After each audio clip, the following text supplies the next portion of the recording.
Newport, 1895. The summer season gleams, but the real rules hide in calling cards, chaperones, and the hush outside a locked library. A young governess arrives with one trunk and a secret stitched beneath her glove.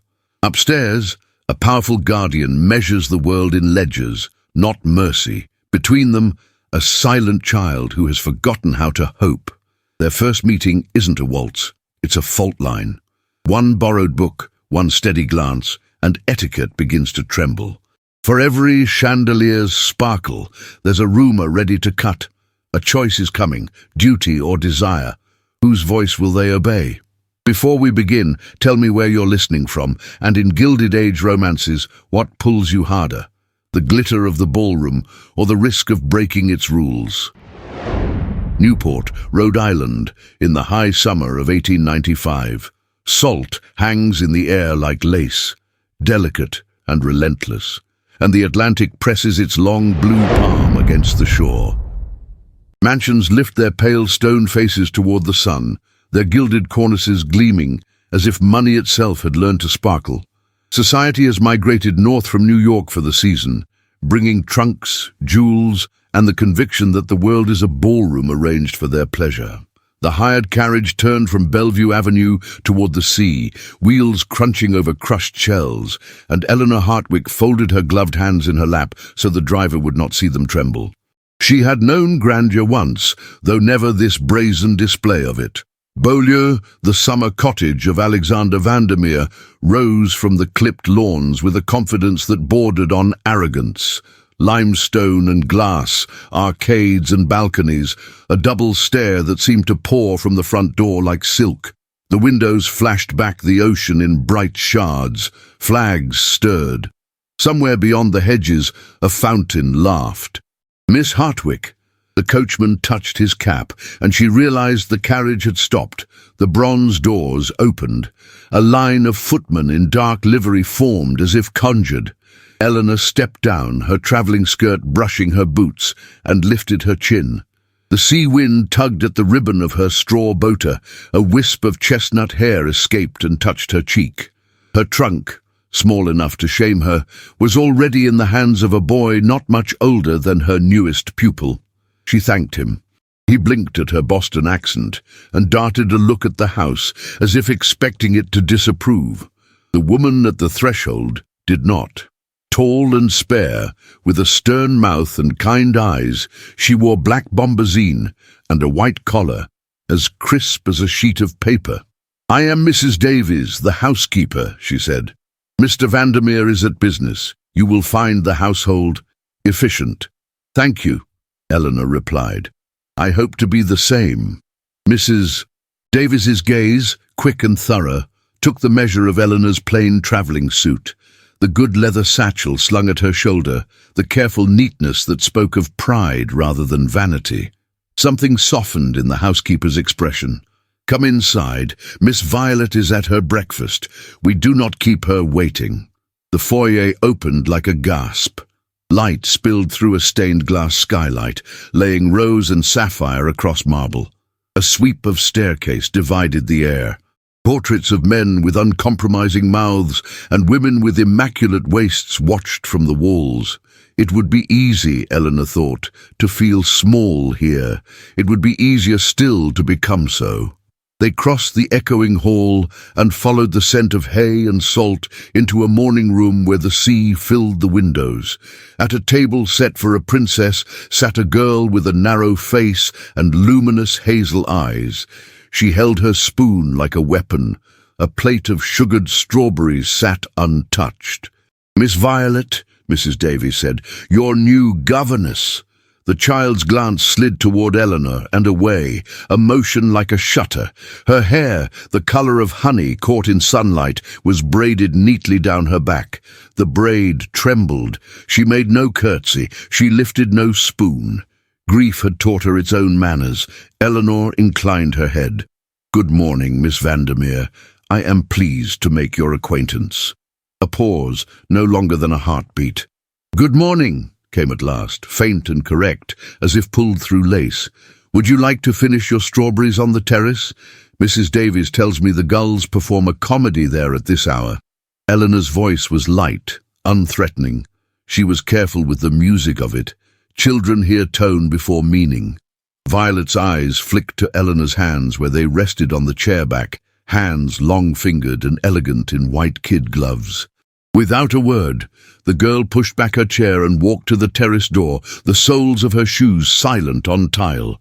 Eleanor followed, allowing the child the lead. The ocean breathed. Two gulls bickered over a shred of paper as if it were rubies. On the threshold, Violet hesitated. She looked again at Eleanor's gloves, her small brow furrowed. Eleanor offered only a gentle smile. "Shall we count the boats?" she asked. "If we can see 10, I believe the gulls must cede us the better story."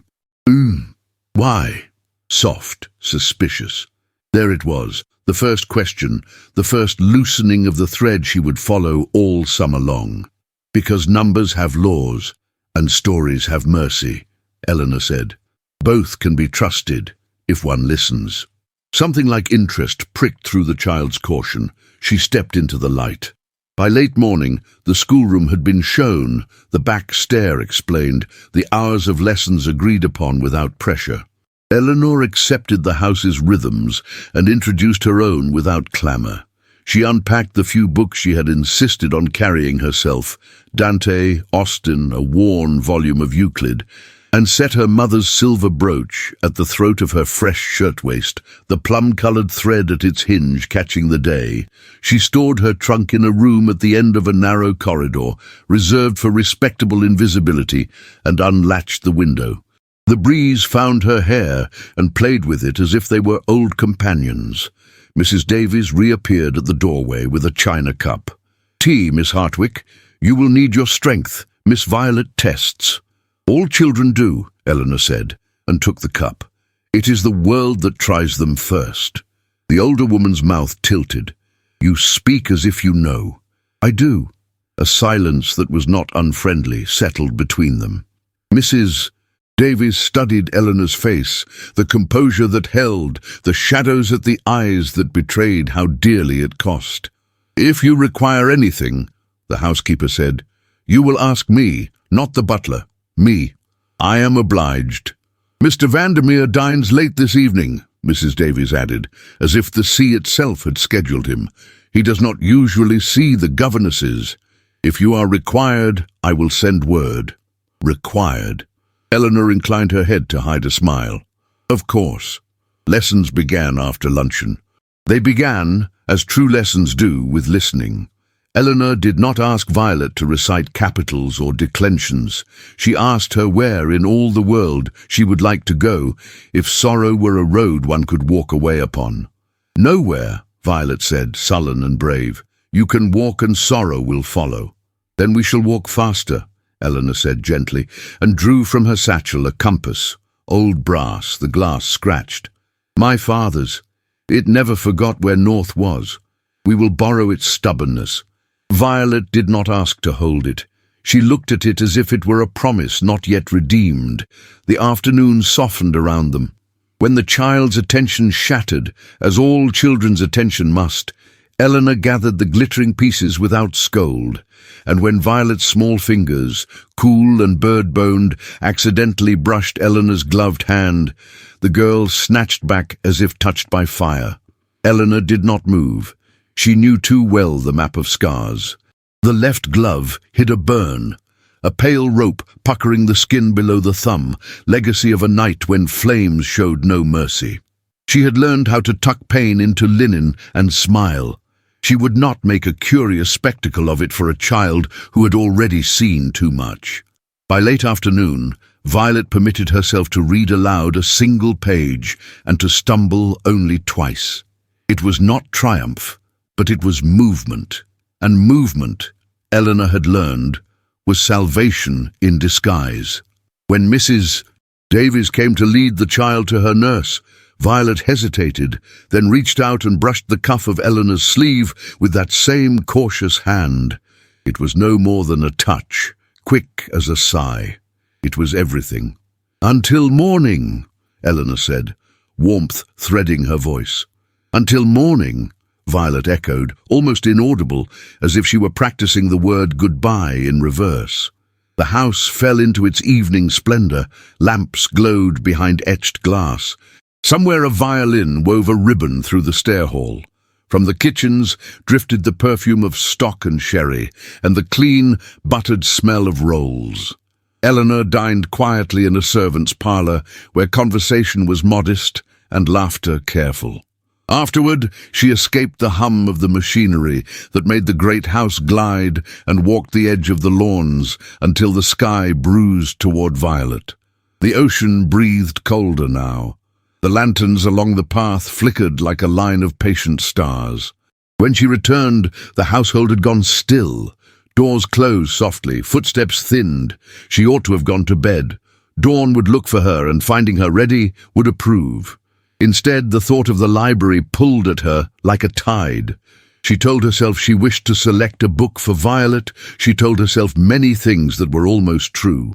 The library waited at the western corner of the house, its windows black with sea. Eleanor opened the door and breathed the binding glue perfume of leather and paper. A fire, banked by some thoughtful hand, held the faintest rose at its heart. The room was a long, gracious creature, coffered ceiling, a balcony of narrow walkways, a rolling ladder that invited trespass. Books marched in gilt ranks. A globe the size of a child rose on a stand. A writing table stood near the hearth, ordered with too much precision to be casual. On it, a heavy gold signet ring had left a shallow circle in the blotter, as if the owner pressed it into the paper when thinking. Eleanor's fingers went unerringly to the shelf that housed Dante. She drew out the familiar weight of the Inferno, its pages edged in the faint dust of other summers. She settled into a chair that looked severe and felt forgiving, and she read. Words steadied her. Words had saved her life when the fire took everything else. She did not hear the door until it closed, soft as a verdict. When she looked up, the man in the doorway seemed to darken the room simply by choosing to enter it. Tall, shoulders squared as if the air itself offered resistance, he wore evening black with careless perfection. The light found the silver threading his hair at the temples and made a quiet crown of it. His face, in repose, could have been carved. His eyes, ice blue, expressionless, considered her in a silence that had taught men to confess. "You are in my library," he said, his voice a low baritone that held New York somewhere deep in its bones and had been trained to forget it. "And it is nearly midnight. May I assume you have misplaced your own room?" Eleanor closed the book on one finger so as not to lose her place. "I am Miss Hartwick, sir, your niece's new governess. The shelves are generous, and I was presumptuous enough to borrow their comfort." One dark brow lifted. Presumptuous is an apt word. I find apt words consoling. He came nearer, unhurried, as if proximity were a courtesy he decided whether to grant.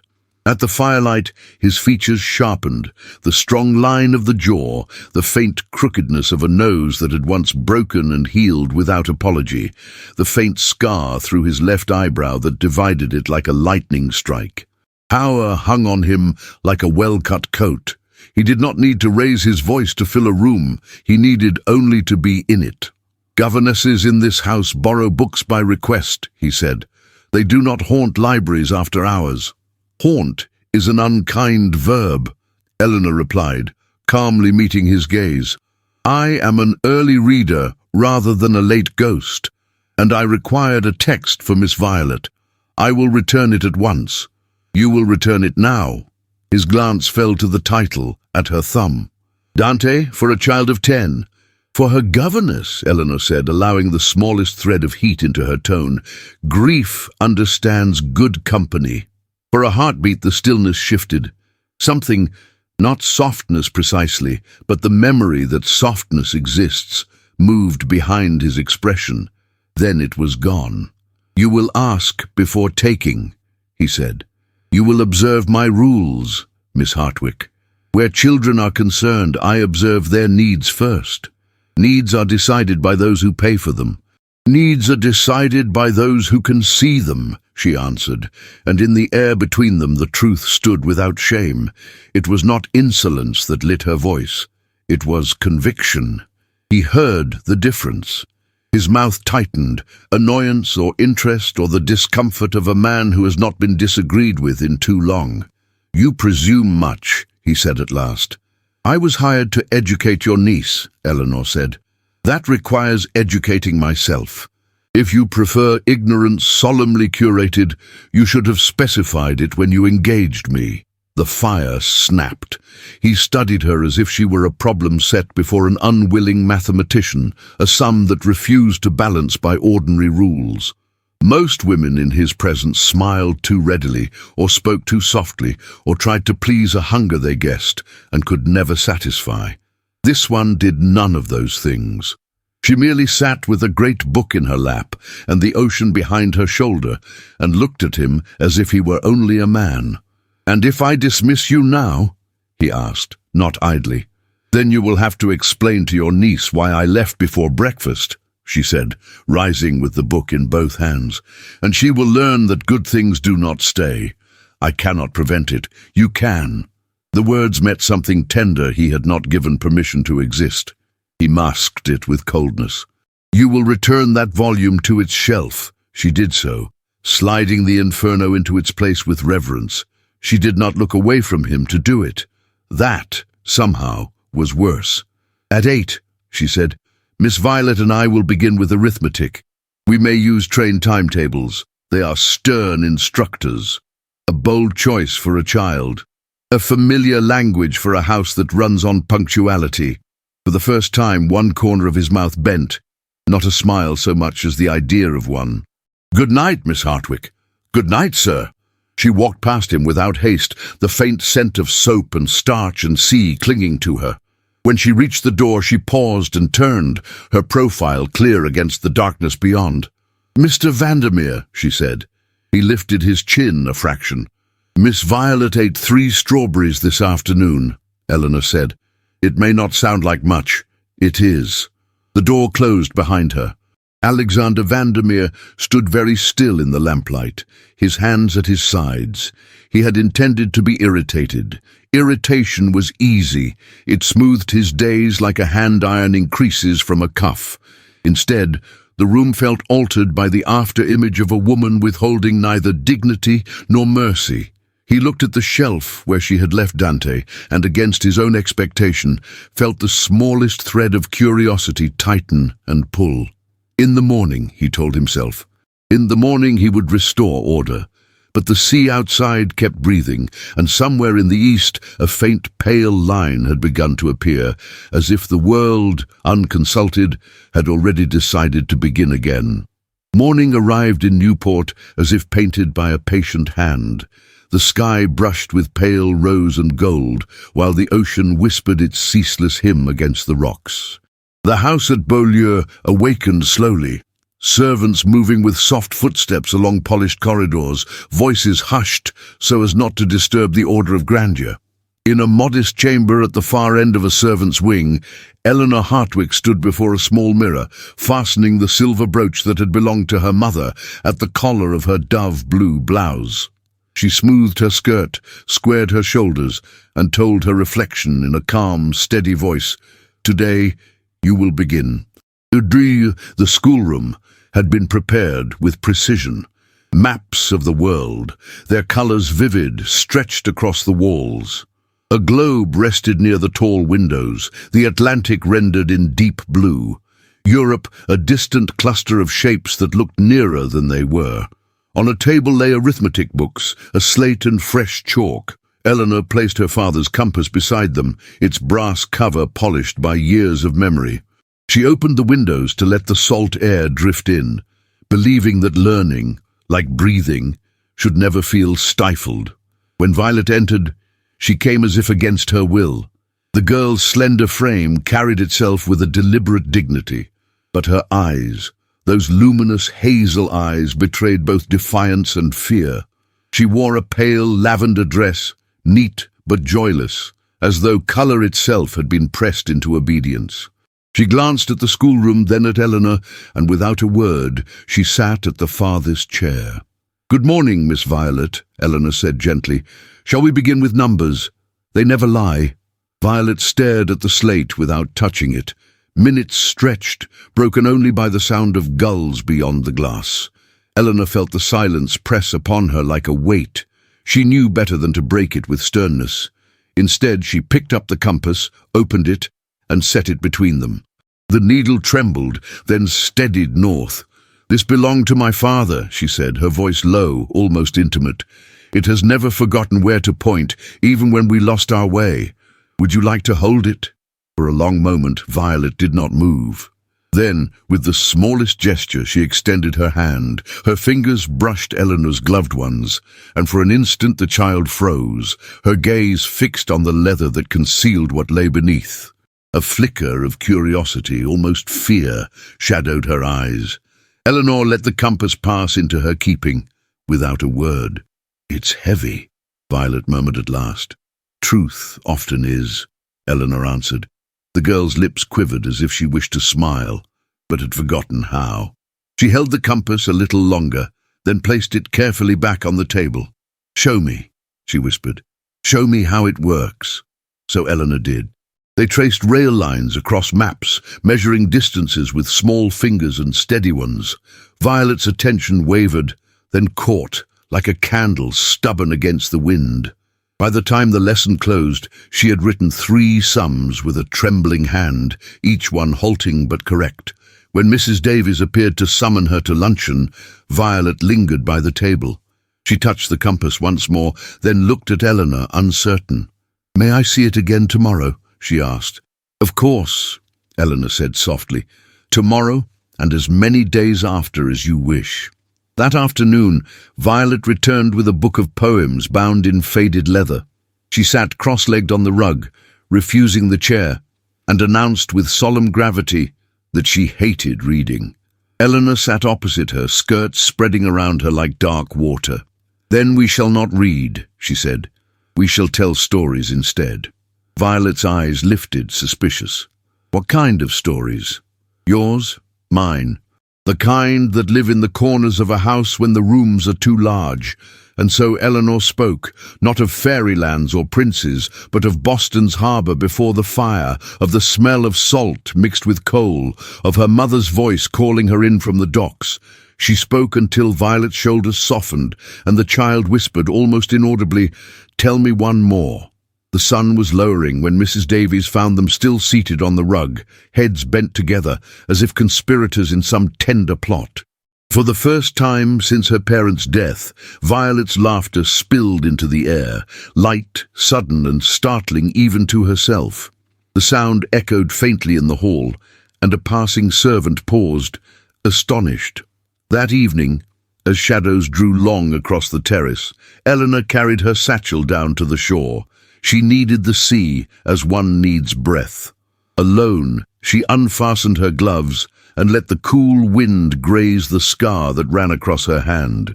She flexed her fingers, remembering fire, remembering the night everything ended.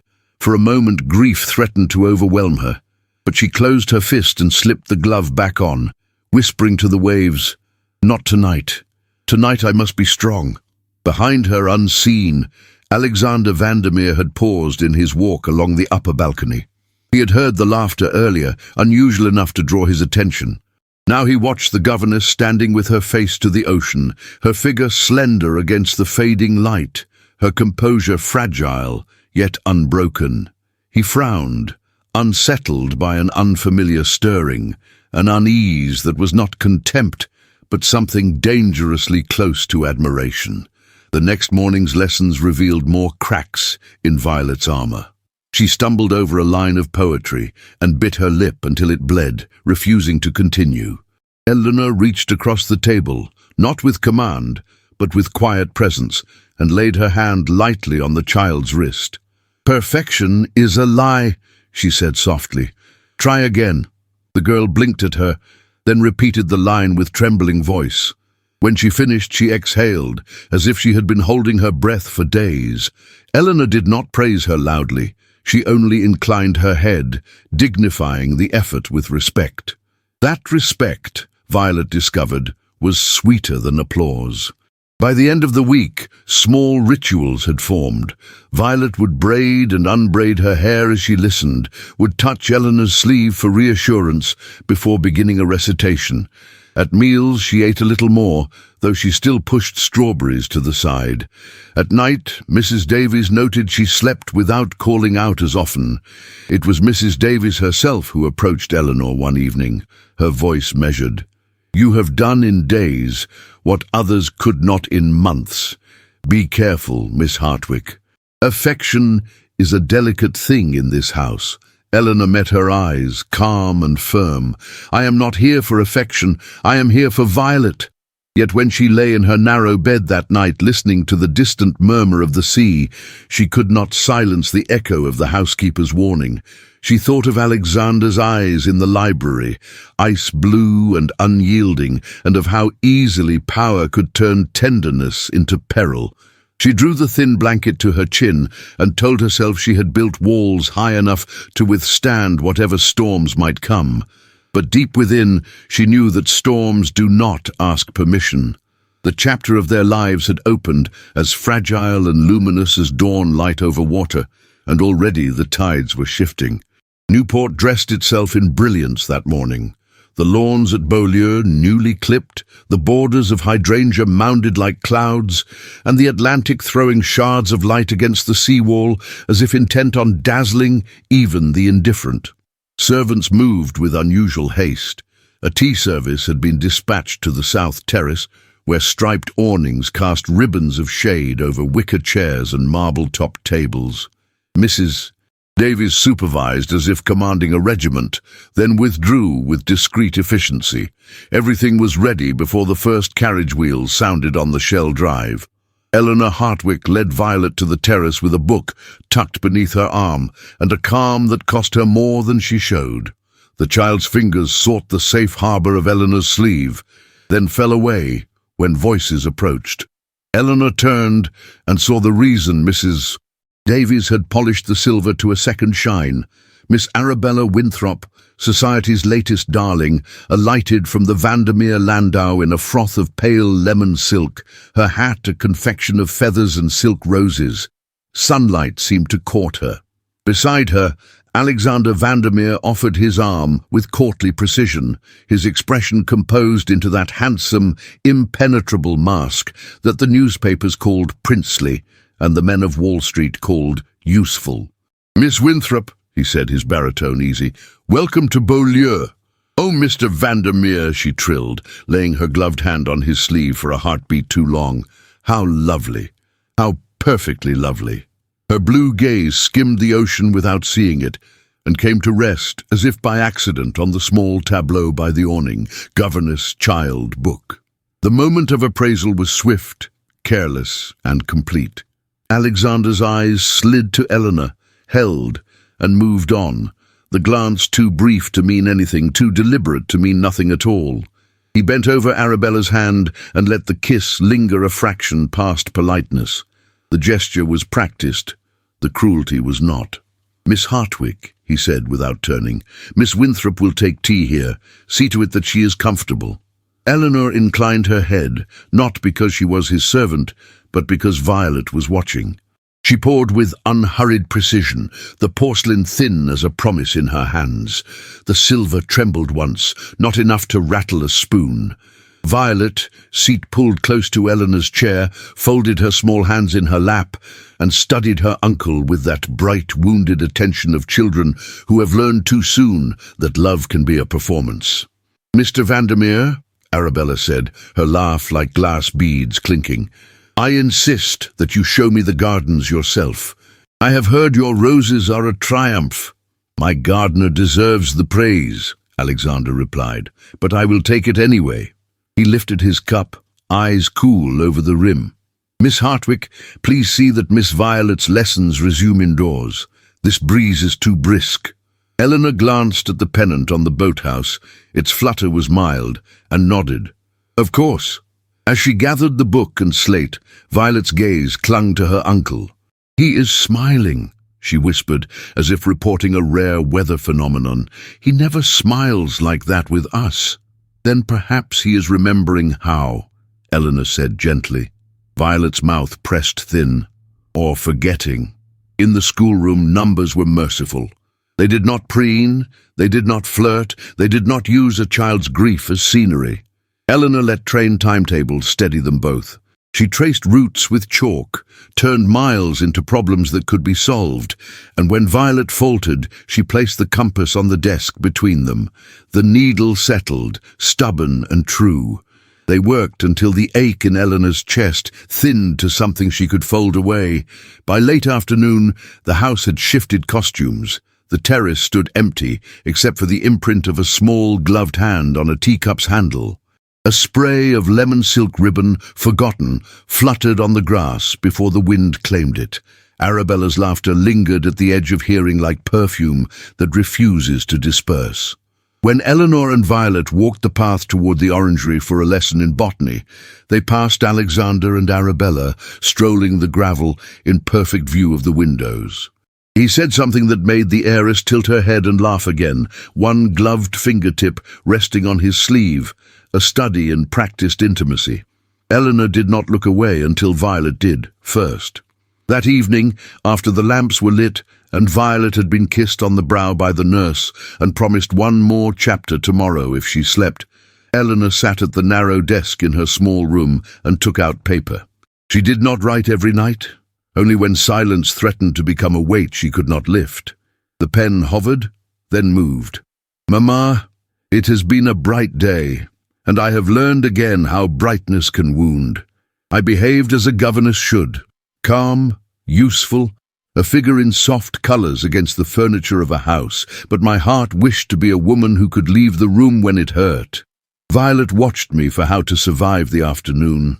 I gave her numbers. They consoled us both. Forgive me that I do not tell the child a story in which the hero behaves nobly at once. The truth is more stubborn. Men who have taught themselves to win forget how to be kind on purpose. Still, the ocean keeps breathing, and there is a tenderness in stubbornness." She paused, the pen point resting above the paper until a dark bead formed. She dabbed it away, folded the page without sealing it, and tucked it among other letters that would never be sent. Rows of unspoken words that steadied her like a second spine. The next day brought a second act with sharper edges.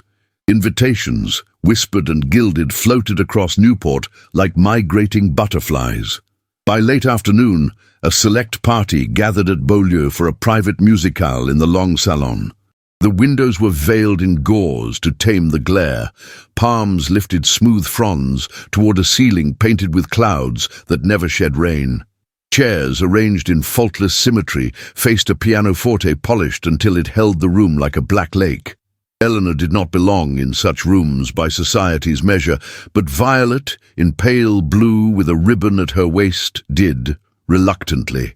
Eleanor sat 2 rows behind the child, near a column whose marble cooled her back, and prepared to be useful as ballast. Miss Cordelia Astor arrived not in froth but in line and angle, a walking suit of deep emerald that let her bones do the whispering, gloves the color of cream, a hat that made a geometry problem of her profile. Where Arabella laughed, Cordelia did not. She spoke in low, perfectly measured tones that suggested the world owed her a debt, and she was willing to collect with interest. Alexander received her with that same composed gallantry, but the tilt of his head altered a fraction, as if he had changed languages without telling anyone. He introduced her to Violet with a formality that would have suited a monarch and an ambassador.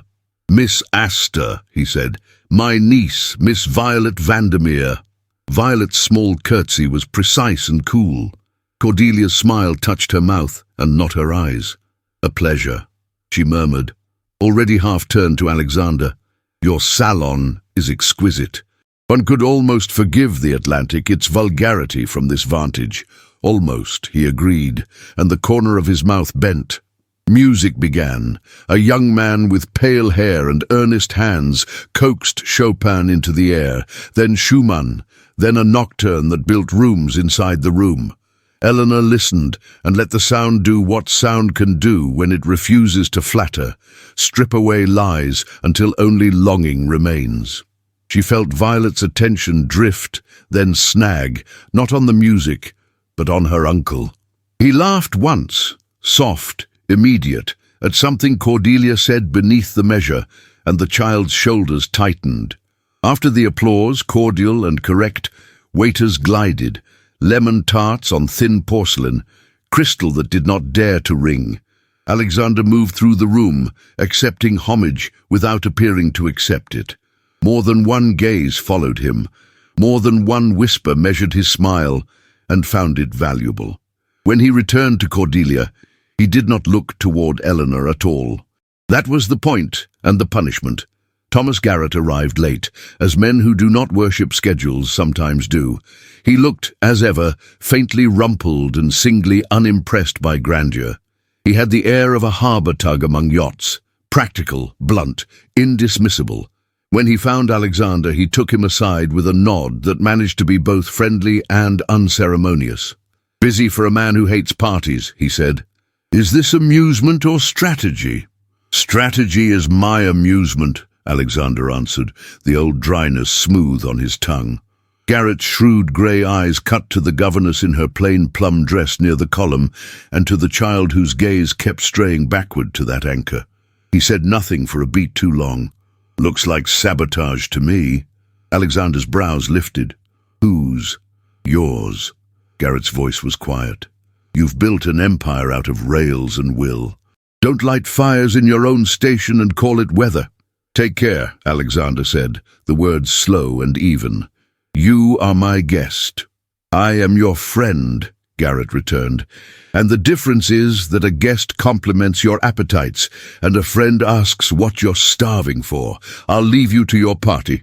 He moved away before the retort could form. Alexander watched him go and felt, to his irritation, the truth strike and glance off.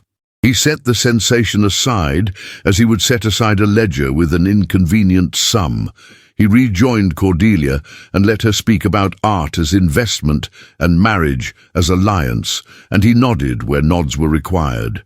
If the room dimmed at the edges, it was only the gauze over the windows.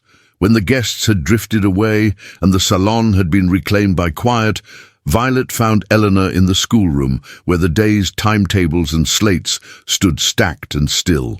The child did not climb into her lap. She was too proud for that when the world had been watching. But she hovered close, the braid at her back slightly frayed, the ribbon limp. "He laughed," she said, without preface. "Yes," Eleanor answered. "He never laughs with us," Violet said, voice steady as a knife laid on a table. Eleanor chose her reply with care. "Sometimes people forget where they are happiest, because the place is not where others expect. Then they laugh in the wrong rooms and wonder why the sound hurts." "Does it hurt you?" Violet asked, staring at the slate as if sums might save her again. Eleanor let her gloved hand rest on the table until the child's fingers crept toward it and settled there. "It does not matter what hurts me," she said softly. "What matters is that you are seen. You are not furniture. You are not a lesson to be neglected when guests arrive. You are Violet." The child swallowed and nodded once, a captain acknowledging weather she could not control. "Will you read to me?" she asked, not because she hated reading any less, but because Eleanor's voice made the words behave. "I will." Later, when the house exhaled and servants vanished into the quiet that keeps great engines running, Eleanor returned to her small desk. The pen felt heavier than the night before. She began without salutation. "You asked me once if endurance makes a virtue of refusing to look away. Today I did not look away. I watched a man parade his manners as if they were a shield, and I watched a child learn another word for distance. I did not break. I am proud of that, though I am also tired." She paused, the candle's flame a small, insistent heart in the corner of the room. She could not write what her body knew. The way her own laughter had not been required anywhere that day, the bitterness that came with being useful and invisible in equal measure. She folded the page and placed it with the others, a neat regiment of unsent truth. Alexander did not sleep early. He seldom did. He walked the terrace where that morning Arabella's perfume had clung and dissipated, where the sea kept repeating a language older than money. He told himself he had done nothing more than society required, entertained, impressed, reminded the town that a man of his station had choices. He did not tell himself why the governess's unflinching calm had unsettled him more than Cordelia's sharpened wit or Arabella's polished charm. He did not say aloud that when Eleanor poured tea, her hands had been utterly steady until he kissed another woman's glove as if it mattered. Near midnight he passed the library and saw a shape at the window, a woman's silhouette, a clean line of shoulder and throat, a profile that refused drama and so created it. Eleanor stood with a book closed in her hands, not reading, simply holding steady in a room that had trained itself to admire force. She turned as if to leave and paused, feeling perhaps that she was observed. She did not look toward the door. She did not glance about for approval. She set the book back in its place and extinguished the lamp. In the sudden dusk, the ocean became a darker shadow. Alexander found that his breath had shortened, though he had done nothing so reckless as run. He discovered, absurdly, annoyingly, that his collar felt too tight, that the room was warm. A sensation like the beginning of conscience pressed at his ribs, unwelcome as a bill come due. He walked away without a sound, handsome and composed, and for the first time in longer than he could admit, uncomfortable in the presence of a woman who had given him nothing to punish and nothing to forgive, only a dignity that refused to bend. In the stillness that followed, the house settled. The roses outside slept. The sea kept on with its honest work. And inside his chest, pride, wounded and nursing its own injury, began, almost imperceptibly, to bruise into something that could become shame if not carefully starved. The summer season in Newport reached its crescendo with an air of expectation sharpened like crystal edges. Every evening seemed to demand more diamonds, more candlelight, more gestures meant to dazzle a society trained to measure worth by display. Beaulieu prepared for its grandest evening yet, servants draping the ballroom in silks of cream and gold, chandeliers polished until they multiplied every flame into constellations, the corridors filled with fragrance, roses brought in from the gardens, their perfume sweet enough to mask the tension humming beneath the marble floors. Eleanor Hartwick stood at the window of the schoolroom with Violet at her side, watching as carriages approached one after another, wheels crunching over shell-strewn drives. Gowns shimmered as ladies descended, jewels throwing sparks into the twilight, their laughter too loud, their steps too rehearsed. The girl's small hand clutched Eleanor's sleeve tightly. "Why are they here?" Violet whispered. "For your uncle's celebration," Eleanor answered softly. "What are they celebrating?" The governess hesitated, wishing to spare her but knowing there could be no shield against truth. "It is said he will make an important announcement tonight." Violet turned her luminous eyes upon her, wide and uncertain. "A new mother." Eleanor knelt, smoothing a stray ribbon from the girl's braid. "You already have a mother who cannot be replaced. Remember that. But if he says it, then everyone will expect me to call her Mama." Her voice cracked under the weight of fear, too large for her small frame. Eleanor drew her close, the child's head against her shoulder. "You will call no one by that name unless your heart tells you so. Hearts do not obey announcements. They obey love." The girl held her tighter, trembling. "Don't leave me." "I will not," Eleanor promised, though her voice wavered against her will. When Violet was finally persuaded to rest, Eleanor changed into her one good dress, the plum silk, worn but carefully mended, and was summoned, as expected, to stand among the household staff along the edge of the ballroom.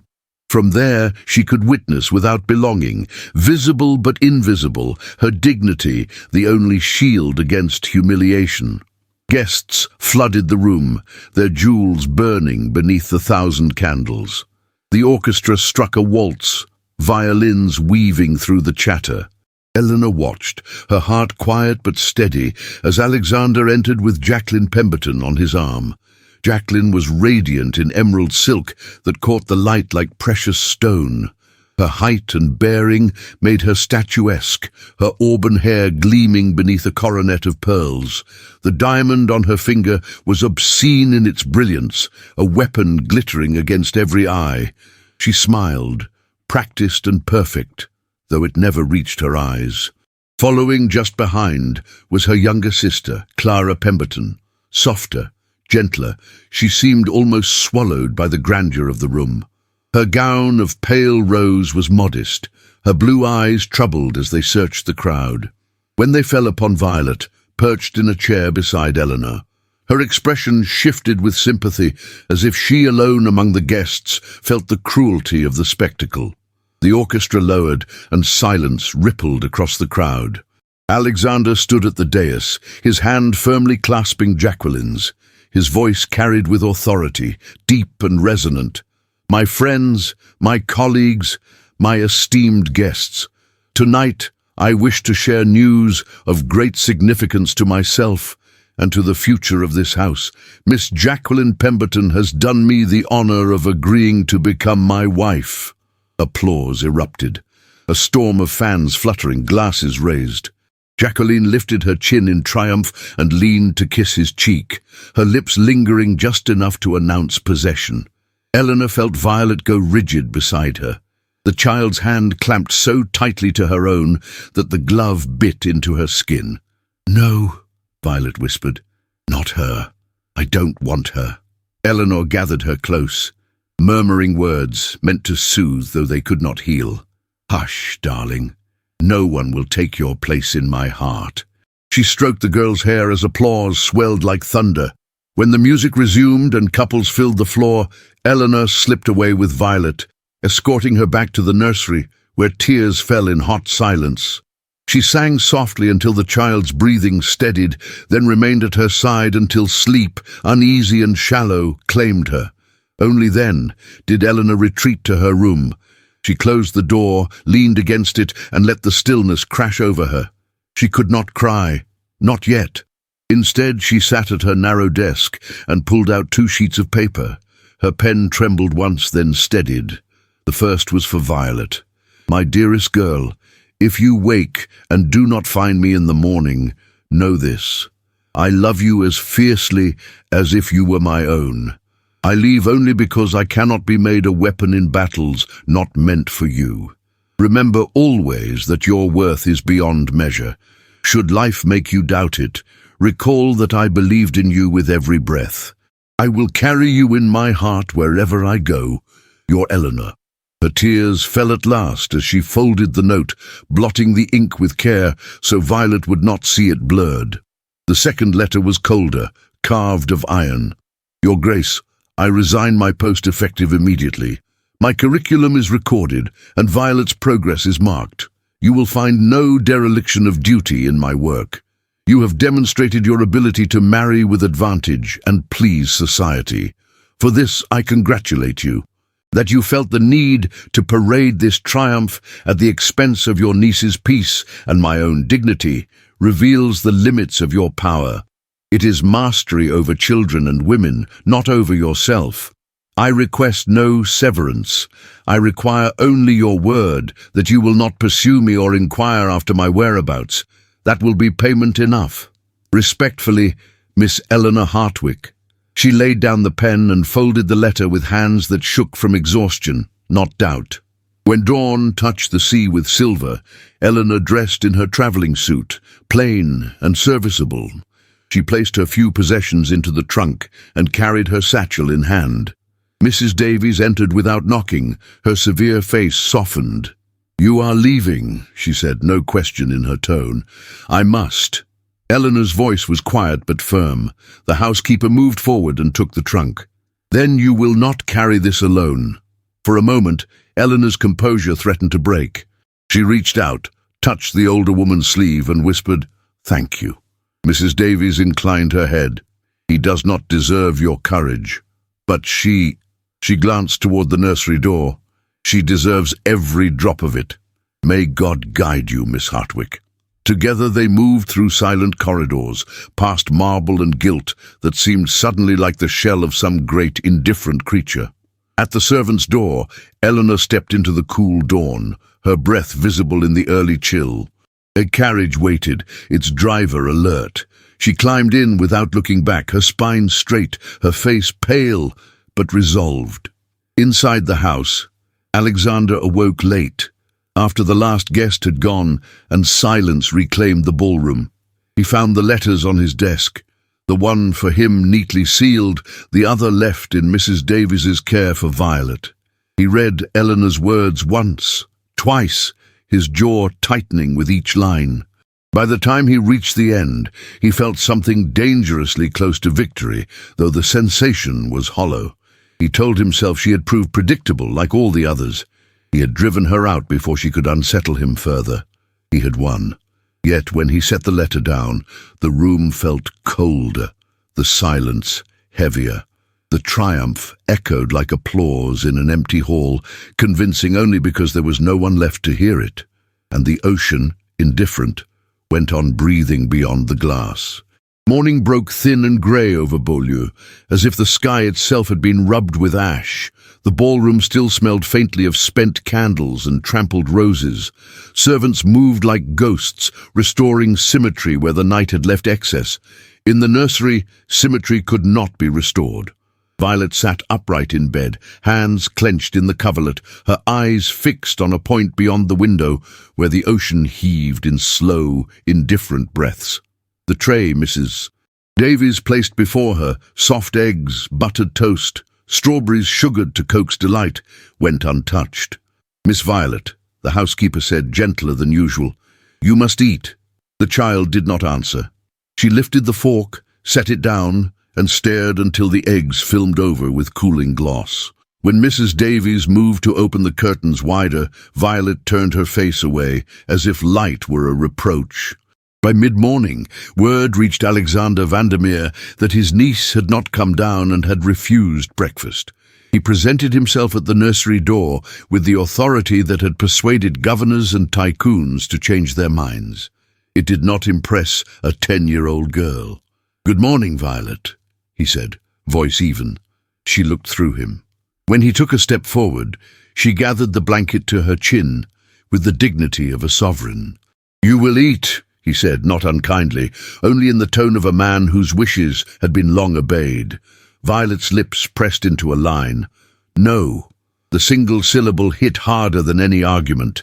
He felt the old instinct rise, to command, to arrange, to fix by force what would not be persuaded. He mastered it, barely. "I will ask cook to prepare something else," he offered. "I don't want anything." The words came small but steady. "I want her." The name was not spoken. It did not need to be. A muscle tightened in Alexander's jaw. He wanted to tell the child she would forget, that pain dulled like a blade left in salt air. He could not make his mouth form the lie. He inclined his head and left, shutting the door softly as if quiet could redeem absence. Downstairs, the house resumed its pageant. Florists arrived to reclaim what could be salvaged. Footmen polished away last night's fingerprints. In the drawing-room, Jacqueline Pemberton arranged herself like an emerald set in a velvet case, her gown cut to announce that she had been chosen and that the choosing had been wise. When Violet was brought down at noon at Mrs. Davies's insistence, the girl stood on the threshold, uncertain, chin lifted by will alone. "Come here," Jacqueline said, not unkindly, simply as one issues a summons to a small animal that might dart. "We must make plans for your new governess and your French lessons. I have standards." Violet did not move. Her gaze slid to her uncle, then back to Jacqueline's perfect smile. "Children require discipline," Jacqueline continued, "and habit. You will address me with respect." "With respect to what?" Violet asked quietly. Jacqueline blinked, then laughed, a sound sharp as the edge of crystal. "Charming." Alexander felt the scene slipping, as if he stood on polished marble with water underfoot. "Jacqueline," he said, "perhaps later." She turned to him, brows drawing together. If I am to run your household, I must begin as I mean to go on." Her eyes, cool and appraising, passed over Violet. "Boarding schools in Switzerland are very fashionable and restful for a household." The child flinched. Something ancient and savage rose in Alexander, an urge to interpose his body between the girl and the world. He did not allow it to show. "Violet will remain in Newport for the season," he said, tone flat with finality. Jacqueline's lips parted, then thinned. "As you wish." When Violet had been led away, Jacqueline drew closer, her perfume dense with white flowers. "You cannot allow the staff to linger over the child's moods. It makes them lax." "She is not a mood," he said, and the reins of his voice slipped unexpectedly. "She is my niece, who will be my responsibility soon," Jacqueline replied, impatience veiled in silk. "We should be honest with each other, Alexander. You did not choose me because I adore children. You chose me because we are perfectly matched in ambition." He could not deny it, yet the admission, once clean, suddenly tasted bitter. The day did not improve. In his office, correspondence waited in precise stacks, the paper like a white field ready for his army of signatures. He could not marshal them. A telegram from his Boston agents demanded a decision on a spur line that would divert freight from a rival's yards. It required his habit of ruthless clarity. The words swam. Thomas Garrett entered without ceremony, closing the door with his shoulder. "You look like a man reading a language he once knew." "It has been a long week," Alexander said. Garrett dropped into a chair, not asking permission. "I heard a rumor you're getting married to a woman who thinks Switzerland is a solution. Society requires certain moves." "Society does not require you to make yourself a stranger to the only people you owe," Garrett said, unwrapping the words as if they were a parcel he had been saving. "You're destroying what you built." Alexander's head came up. "What nonsense is this?" "The kind that sounds like truth." Garrett leaned forward, forearms on his knees. "You have rails across 3 states because you know how to see the next mile and the one after that. Now you can't see the 10 feet in front of you and you're calling it fog. It isn't fog. It's smoke from the fire you lit yourself. You overstep." "I am your friend," Garrett said, quiet as a verdict. "And the only reason I'm still in this room is because I expect you to remember what a friend is." He stood. "You can win a city and lose a household. Ask any man we grew up watching." At the door he paused. "Eat something. You look like a man who hasn't." When the door closed, Alexander's chest tightened with a fury that was not entirely at Garrett. He found his hand on the drawer of his desk, fingers seeking an object he almost never allowed himself to touch. The small leather book lay within, its edges softened by handling, though he had not written in it for months. He opened to a blank page. The pen hovered, then carved the admission he could not speak aloud. Today, the child refused to eat. She looked through me and said she wanted her. "The house is loud and I cannot hear. Garrett says I am burning what I built. I do not sleep. I do not want the things I am meant to want. I do not know how to stop." He closed the journal, breath unsteady, as if naming his weakness had consumed air. He locked the drawer and sat very still until the clamour in his head subsided to a dull clangor. The afternoon brought humiliation of a different register. A conference with 3 investors, men he had led across ice fields of risk without losing a toe, devolved into a morass of misplaced figures and distracted silences. He answered a question he had not heard. He contradicted himself and saw it in their eyes before he recognized it in his mouth. They left with courtesy. He was left with knowledge. Respect can be dented if you swing a careless hammer. By evening, Violet's resistance had calcified into ritual. She refused dinner. She refused to come down. When the nurse coaxed, she turned to the wall. Mrs. Davies found Alexander outside the nursery door, rigid as a column. "She will not eat," he said. "She will not eat for you," Mrs. Davies said, not unkindly. Lines of fatigue and compassion graved her face. "Children are not horses, sir. They do not take the bit, Because a hand is sure. You think I am cruel. I think you are frightened, she answered, and fear makes people act like cruel men or silly boys. Miss Violet has had her world remade against her will. She entrusted her heart to one person here, and you broke that trust to make a point. He flinched. You forget yourself. I remember her, Mrs. Davies said. She never trusted you, because you destroyed the one she loved. And then, because she understood employment and the way truth can end it, she inclined her head and stepped back into the sanctuary of duty. Jacqueline announced an intimate supper for a handful of important guests, a showcase of her efficiency and taste. Beaulieu complied. The menu was exquisite. The wines were chosen to flatter the powerful. Alexander sat at the head of his own table and felt miscast. When conversation turned to the courts and whether a lawsuit might be weaponized against a rival, he found himself saying, in a voice that sounded almost reasonable, that there were better ways to win than dragging a man through mud. Jacqueline's eyes flashed. Later in the corridor she caught his arm. "Do not embarrass me at my table," she said, heat rolling off the words like steam. "At your table?" he repeated, and the dangerous softness returned. He did not raise his voice. He took her hand and removed it from his sleeve as he might take a knife from a child. "Do not speak of boarding schools to my niece again." "Then teach her to behave," Jacqueline snapped. "Or send that governess a silver medal for abandoning her post and taking the child's obedience with her." He walked away before he committed an error he could not buy his way out of. He did not return to the dining room. He went to the one place in the house that could contain him, the library. The doctor arrived the next morning, summoned when Violet's refusal to eat had stretched into its second day. Doctor. Samuel Whitmore smelled faintly of carbolic and horse, like all good physicians of the age, and spoke with the authority of a man who had treated grief in mansions and in tenements and found it equally stubborn in both. He examined Violet with hands that had been kind to children for 3 decades.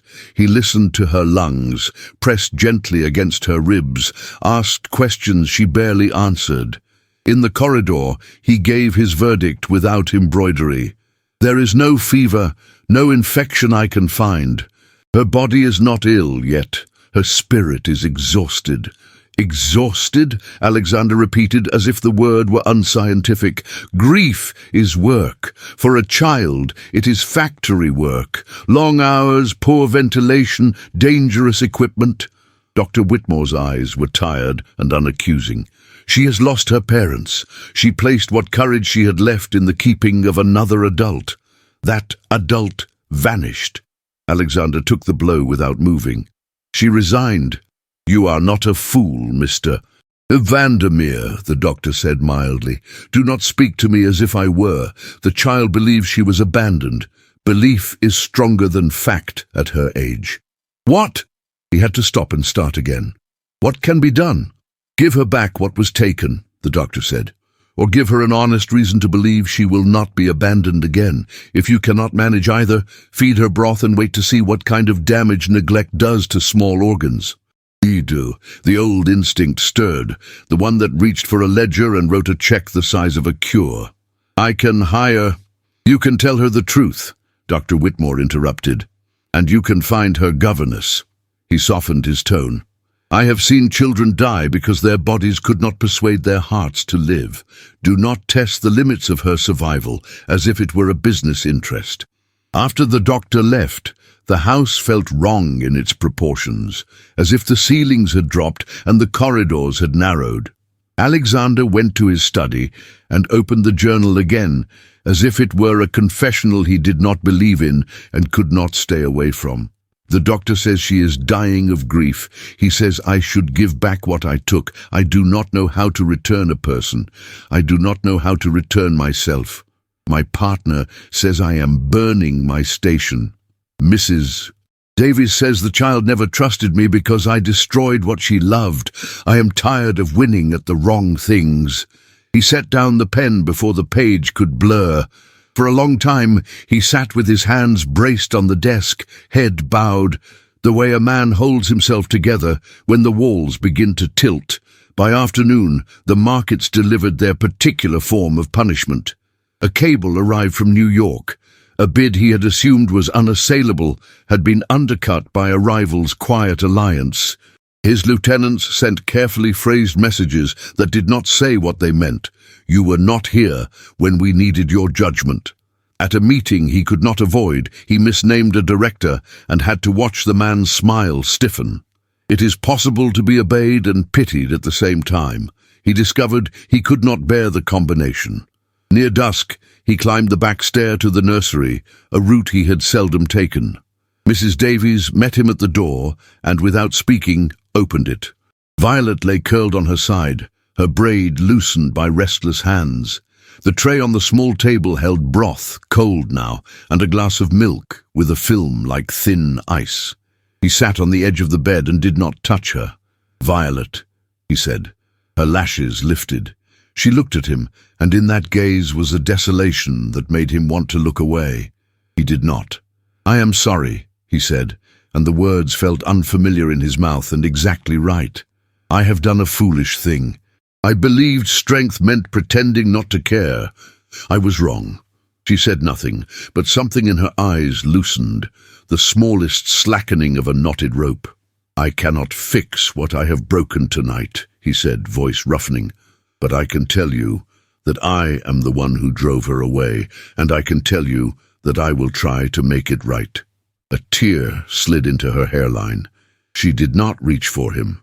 He did not reach for her. He sat very still until her breath evened, until sleep overcame the vigilance that had made her small body rigid for days. He went downstairs on legs that did not feel entirely his.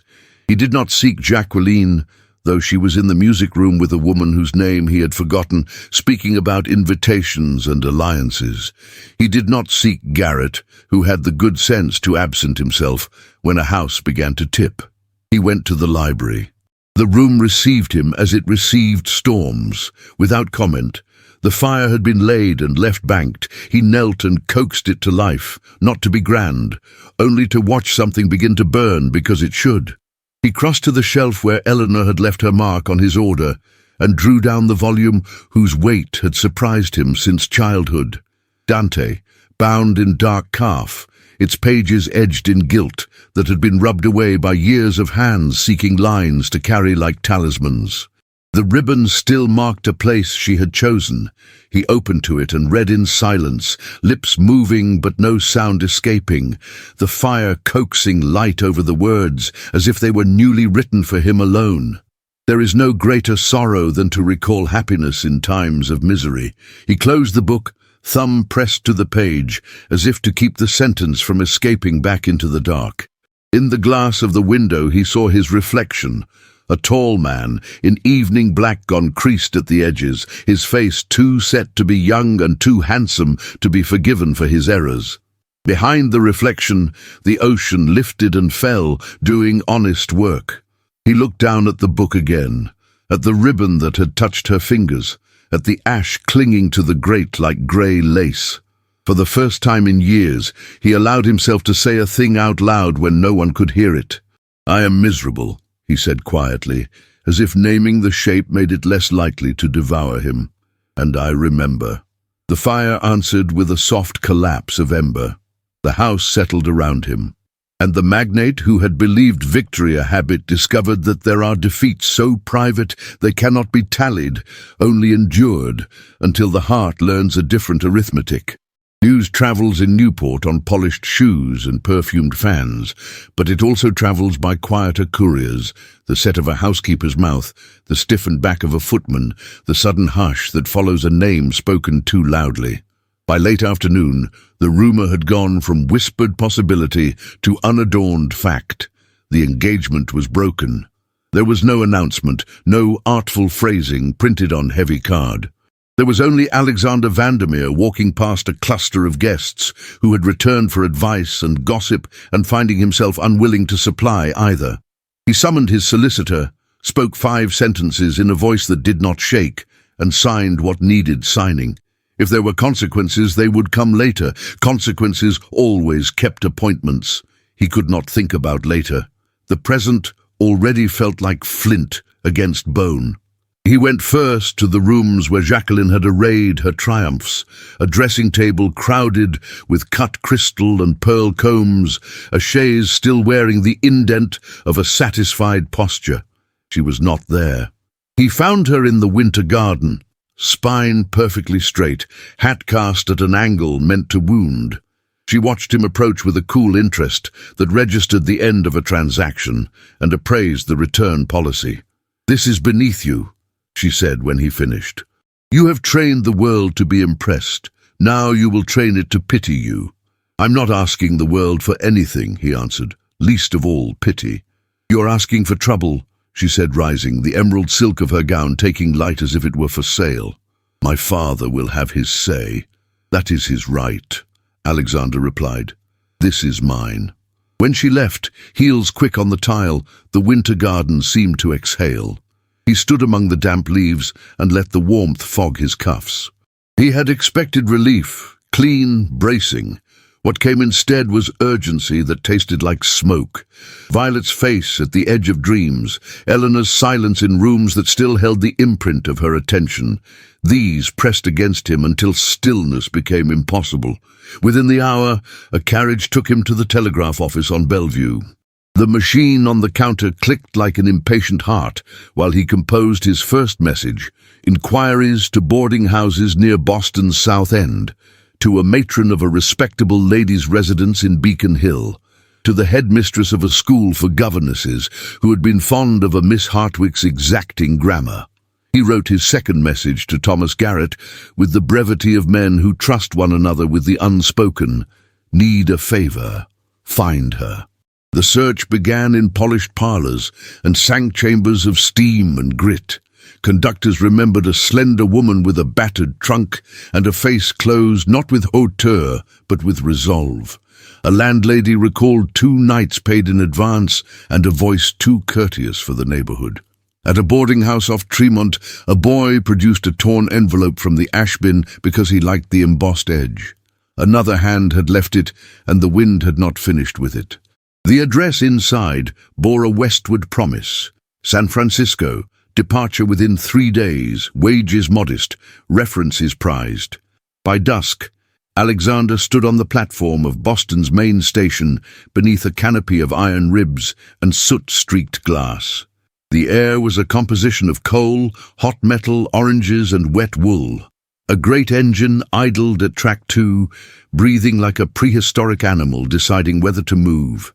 People swarmed, families dividing and reuniting, men in dust-colored coats with valises like stubby coffins, women with hatboxes cradled like infants. The San Francisco sleeper would not leave until morning, but the westbound corridor was already crowded with those who feared being left. He walked the length of the platform, the gravel under his boots, clacking a dull rhythm that agreed with the beat under his ribs. He told himself he would search quietly, that dignity could be a lantern. When he found her, all the lanterns in him went out, and the world narrowed to a compartment door. Eleanor sat with her back straight and her hands folded over a small book as if they had made a pact to keep one another steady. Her travelling suit was dark and serviceable, her hat pinned with a modest ribbon that did not ask for compliments. She was flanked by 3 passengers: a woman with an infant whose cheeks were apples of worry, a boy who had not been taught to keep his feet still, and a man asleep with his mouth open and his hat tipped to suggest privacy. Eleanor read to the boy in low tones when he grew restless, then stopped when his mother nodded thanks and drifted into that thin sleep women learn when they cannot afford the other kind. The lamp above the window gave her cheek the warm colour of tea. The sight undid him. He stood in the aisle with his hand on the doorframe and forgot everything he had prepared. She lifted her face and went suddenly pale beneath the lamplight, not with fear, but with the kind of alertness one acquires by surviving what should have finished them. She did not stand. She did not reach for him. She did not look away. "Miss Hartwick," he said, and heard the raw edge in his own voice. "Mr. Vandermeer," she said evenly, "you are far from Newport." "Not far enough," he answered before he could choose something cleverer and less true. "May I speak with you?" "This car is public," she said, tone courteous and exact. "You are already speaking." He looked at the sleeping man, at the boy who had pulled his knees under him to listen better, at the mother who had opened one eye and decided no danger greater than conversation would occur. He understood that some confessions ought to be made where they can be witnessed, not because the crowd deserves the story, but because the teller needs its indifference. "I have broken my engagement," he said simply. "There will be consequences. I do not care." Her expression did not change, but he saw the smallest slackening at the corner of her mouth, as if a muscle that had gripped for too long had remembered other uses. "You care very much," she said, "just not about the right things." "Why are you here?" "Because I was a coward," he said, each word chosen as if it might refuse him if he asked too quickly. "Because I thought the only safety left to me was in pretending that nothing could touch me. Because I used other people to prove a theorem about my own heart, and when the proof held, it did not comfort me. Because a child is starving herself for want of a reason to go on, and I helped take the reason away. Because I am asking you to come back." Her eyes closed for the space of one breath. When she opened them again, they had darkened, not to black but to the deep grey that warns of weather. "You are asking me to forgive you on a platform," she said softly. "You are asking me to expose myself to the same cruelty under a new name." "I'm not asking for forgiveness," he said. "I would not dare. I'm asking for a chance to make reparation if such a thing exists outside sermons. I'm asking for Violet." At the name, the boy in the next seat sighed, inconsequential and enormous. Eleanor's hands tightened on the little book. He saw the white edge of a page indent her glove. "If I return," she said, and there was no softness in the conditional, "it will be for her, not for you. Yes, you will keep your distance. Yes, you will not touch me," she continued, and a flush rose at her throat that had nothing to do with flirtation. "You will not speak to me in the language you use when you are winning a bid or cornering a man at table. You will not use a child's love as a lever to move me.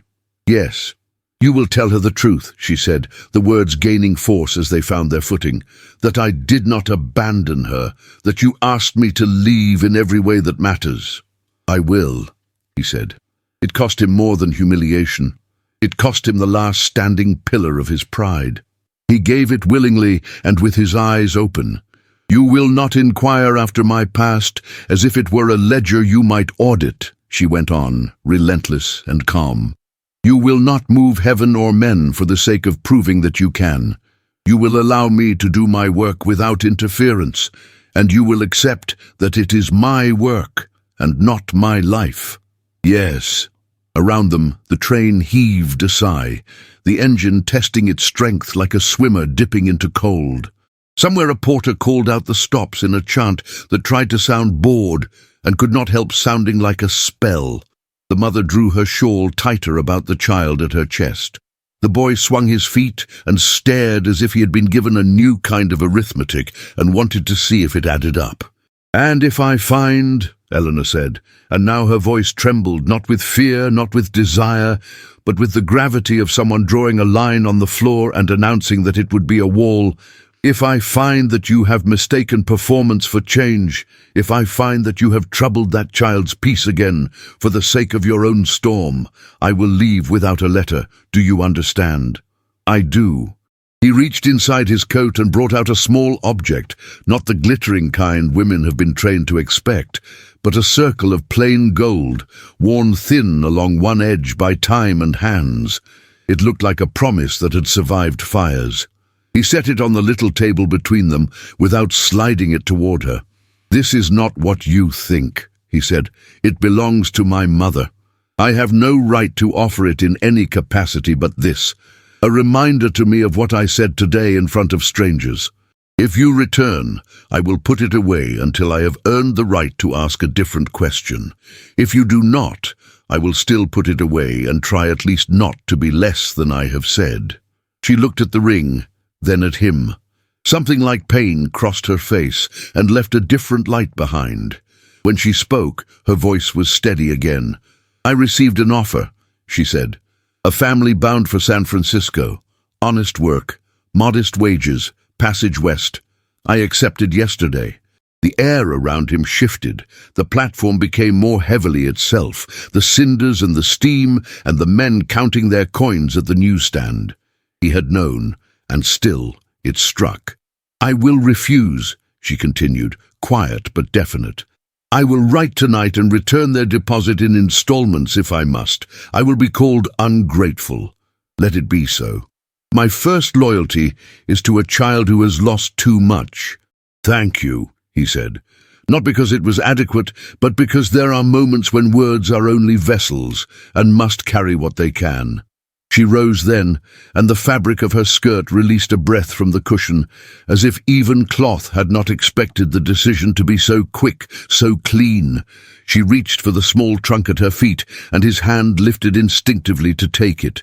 She stopped him with a look that was neither unkind nor uncertain. He lowered his hand.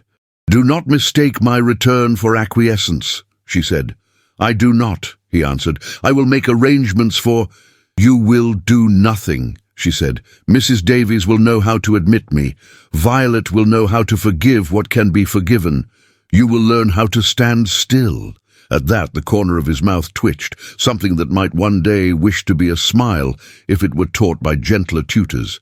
"Standing still is not an art I possess," he said. "Then you will acquire it," she replied. She turned to the mother and boy, who had been folded into this theatre by accident and intention. "I am sorry for the disturbance," she said, polite and genuine. "There will be more seats once the train leaves the city. Do not be afraid to ask the porter. He pretends not to hear, but he does." The mother, who had been watching with the attentive caution of someone who knows men by their footsteps and eyes, by their temperature, dipped her head. "God keep you, miss," she murmured. "And you," Eleanor said. She took the trunk in both hands and stepped into the aisle. He stepped back because obedience could be dignity if you meant it. In the vestibule between cars, the smell of coal thickened, and the wind found the edge of her hat and lifted it an inch like a blessing that wanted to be bolder. She did not look to see whether he followed. She did not need to. On the platform, the city sounded like 100 clocks at once. She descended the iron steps and set the trunk at her feet for a breath's rest, then lifted it again. A porter glanced her way, saw nothing remarkable, and turned to argue with a man about baggage markers. She moved through the crowd with the unhurried purpose of a woman who has considered all the doors and chosen her own.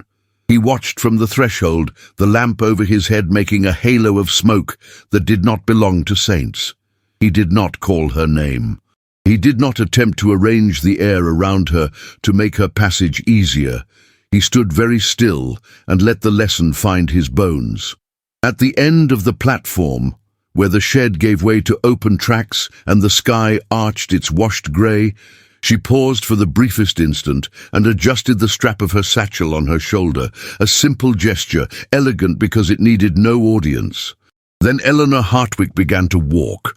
The small trunk balanced against her hip, her back straight, her face set in the serenity of a decision earned. She was not returning as a supplicant to a glittering house. She was returning as a guardian of a child and of herself, her dignity packed with her books, her conditions folded like clean linen. And when the engine behind her finally shuddered and cried and shouldered west, it took other stories with it. Hers turned east, toward a shore that breathed and a room where a little girl was waiting to believe in the world again. The letter had gone before dawn, folded with exact care, and addressed in Eleanor's clear hand to a family bound for San Francisco. She apologized for withdrawing, promised to return their small advance in installments if necessary, and wished them safety on the road west. When she set down the pen, the decision felt like a plumb line dropped through her life.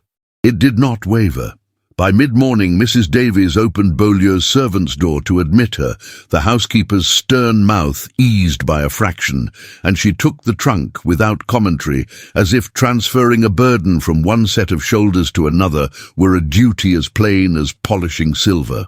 "Miss Violet is awake," she said. "She asked 3 times whether the ocean was louder today. I told her it is when it has something worth saying." Eleanor's answering smile was tentative and luminous at once. "Then let us hear it." Violet was sitting up in bed when Eleanor crossed the nursery threshold, knees drawn beneath the coverlet, braid crooked from restless sleep. At the first glimpse, she froze. Then she was out of bed and across the rug, in a rush that made the air itself feel warmer. Eleanor knelt and gathered her in, the child's arms tight around her neck, small heart knocking against her shoulder like a bird stunned by a window and determined to fly again. "You came back," Violet whispered, as if naming a miracle in case it frightened. "I told you I would," Eleanor said. "I told you I would not leave you to weather storms alone." They spoke in those fierce, small voices reserved for truths that do not require witnesses. When Violet would let her go, Eleanor tucked her back into bed and coaxed half a cup of broth past the barricade of grief. The nurse wept in the corridor from relief and scolded herself for it. Mrs. Davies set down a tray and pretended her eyes were watering from the draught. Before luncheon, a note arrived in Eleanor's room in Mrs. Davies's hand. "Mr. Vandermeer will keep his distance as you asked. Breakfasts with Miss Violet at 8. No other requests." It was not an apology. It was better. It was a first act. He kept it. When Eleanor and Violet entered the morning room the next day, Alexander stood at the sideboard in his shirt sleeves, carefully halving an orange as if citrus required diplomacy. He did not look startled to be observed in a domestic posture. He looked rather wholly occupied by the problem of cutting around the pith without losing juice. "Good morning, Violet," he said, not crossing the room. "Shall we attempt 3 strawberries today, or would that be hubris?" Violet regarded him with caution, then plucked one and bit without theatrics. "2, she said, "and a half." "Bargaining," he said gravely. "I approve." Eleanor took her seat and did not address him. He did not press acknowledgement. He laughed only once, softly, when Violet described a gull stealing a roll from a footman as if it were a crown. The laugh was unpracticed, the kind one gives before remembering to measure. The lawsuits announced themselves the way such things do, on paper thick enough to defend itself. The Pembertons would have their scandal if they could not have their alliance. Their counsel's language was precise and outraged. Alexander read each page at his desk without asking anyone else to translate. He drafted replies. He refused to let clerks carry envelopes he could carry himself. The butler watched him go down the steps with a stack of letters and thought, not for the first time, that it is possible to be rich and earnest and terribly alone. That week, the Newport Mercury ran a small item that other papers reproduced with hungry interest. The American Duke, as the society columns had amused themselves in calling him, issued a simple statement through counsel. He would no longer style himself with any courtesy title obtained abroad. He would be, in his own words, plain Mr. Vandermeer. The notice did not include philosophy, apology, or performance. It sat on the page like a brick set into sand. When the maid left the paper on a low table in the schoolroom, Eleanor did not reach for it at once. She waited until Violet bent over Euclid and traced an angle with her finger, tongue between her teeth, the world briefly simple. Then Eleanor read the 3 lines twice. She felt no triumph. Triumph is loud. What moved through her was a quietness edged with awe that a man so practiced in spectacle had chosen a gesture of subtraction. Later that afternoon, while Violet took her rest, Eleanor crossed the hall to the small parlour where Mrs. Davies kept her accounts and the house's clippings. The older woman had already tucked the Mercury alongside invitations and inventories. "You saw?" Mrs. Davies asked, not looking up from the neat columns she was ruling with a pencil. "I saw. Humility suits him as well as starched collars," the housekeeper said dryly. Perhaps better. Humility is more difficult to launder, Eleanor replied, and they shared a glance that acknowledged their complicity in hoping. The rain came 2 nights later, sudden and thorough. It began as a polite tapping and amended itself into a siege. The windows wore it like veils, the lawns drank until they shone. When a shudder of thunder stitched the horizon, Violet cried out from sleep. Eleanor rose and reached for her dressing gown, but before she could tie the sash, she heard another voice, the one that did not belong in nurseries and had learned to speak differently there. "It is only noise," Alexander murmured, and the only was not condescension but effort. "When I was a boy, I thought thunder was the sky dragging furniture across the floor." Violet made a wet, laugh-like sound against his shoulder. Eleanor stopped in the doorway unseen, watching as Alexander, awkward and vast in the small chair beside Violet's bed, rocked her gently, his hand moving over the braid as if smoothing water. He sang then, under his breath, a tune so humble it could not boast, and so off-key it could not lie. The words were nonsense he must have heard in kitchens from women who did war with chaos by naming it small. When Violet's breath deepened, he rested his forehead against the headboard for a long moment, as if conceding a battle to someone who had not demanded victory, only decency. He rose without seeing the figure in the doorway, and left with the caution of a man who has just learned what not to break. Eleanor stood, very still, the sash untied in her hands, and allowed herself the smallest, quietest tremor of hope, the kind that a person learns to hide like a coin in the hem. Thomas Garrett reappeared in Newport when the weather cleared, his hat brim still wet, his expression rearranged around a skepticism that had begun to consider retirement. He found Alexander not in the club, nor at his office, but on the floor of the morning room, kneeling beside Violet's toy blocks, constructing a bridge whose spans required trial, error, and patience not advertised on bond prospectuses. "Will it hold a train?" Violet asked, stern as a commissioner. "It will hold a cat," Alexander said, "perhaps a very obedient dog." Garrett leaned against the door jamb and took the measure of the scene. When Eleanor looked up from the table where she was copying Latin declensions, he tipped his hat to her with the courtesy due an ally. "I am prepared," he said at last, "to say that I misjudged how quickly an old dog might learn." "Men are not dogs, Mr. Garrett," Eleanor answered, a thread of wryness through the respect. "Nor are they trains. I take my metaphors where I can," he said. Then to Alexander, "There's a meeting in New York. You are expected to appear chastened and resolute." "I will appear exactly as I am," Alexander said, "chastened, working on the rest." Garrett studied him, then nodded once. "I'll sit beside you and look dangerous. Between us, that should pass for a strategy." In the weeks that followed, small changes accumulated like coins in a jar that one stops counting and starts trusting. Alexander wrote fewer letters at midnight and more in the morning when coffee could make him honest. He allowed managers to manage and did not humiliate them by doing their jobs in front of them. He took breakfast with Violet even when the day promised to punish him for the time, and he showed his face in the schoolroom door to ask, without theatre, how the compass was behaving. When misfortune arrived in the form of a judgment that favoured the Pembertons on one procedural point, he did not rage. He signed a cheque and sent a note that contained no acid. They were astonished into silence by the lack of material for a story. The story arrived elsewhere. On a Tuesday afternoon, the newspaper from Boston carried a column not on the society page, but in the business section, where numbers earn their ink. A familiar insurance company, the one that had refused a claim on a dead ship owner's policy 3 years earlier and called negligence what the sea had called tragedy, had entered receivership. The article listed debts acquired by a pair of quiet holding companies, described an unglamorous tangle of notes changing hands, and predicted a liquidation that would not trouble the markets long. Eleanor read the column in the window's light until the words blurred and sharpened again. She did not weep. She did not smile.